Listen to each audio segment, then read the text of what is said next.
My name is Tracy Foxworth, and this is King James, Stanley James Louis Foxworth, the 2019 King of Barkus. I've been involved with Barkus on and off for about 20 years. He's not been around for the 20 years, but on and off with different dogs through Barkus, whether walking in the parade or doing volunteer work. A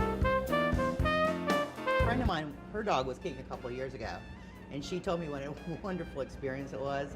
She said you cannot pass it up when we had the opportunity, so it was well worth the commitment. There were so many favorite memories, but I have to say I think Galatoire's was probably my abs. The one I was most looking forward to. You know, he rode there in a carriage from Royal Carriages.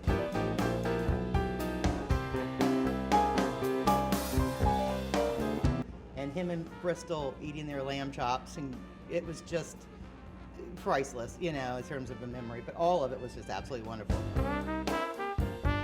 I've always been a dog lover. I grew up with dogs, started rescuing them when I was in college, and always had rescue dogs, and they're the best.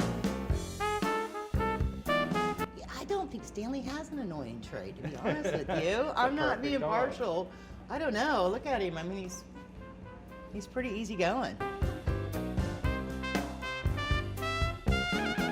I think most I love is his companionship. I mean, he's an easygoing guy. I can take him anywhere. I get requests sometimes to bring him to corporate meetings. Oh, wow. And he sits in the boardroom with me. So it's just, you know, he's my best friend.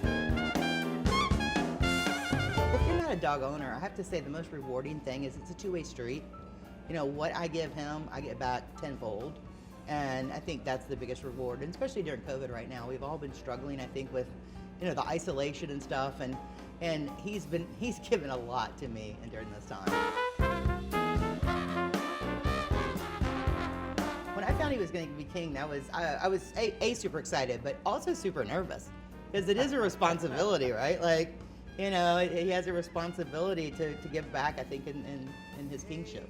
And we did. Yeah. Hey there, Mr. New Orleans. You make the little ladies' hearts go pitter-pat.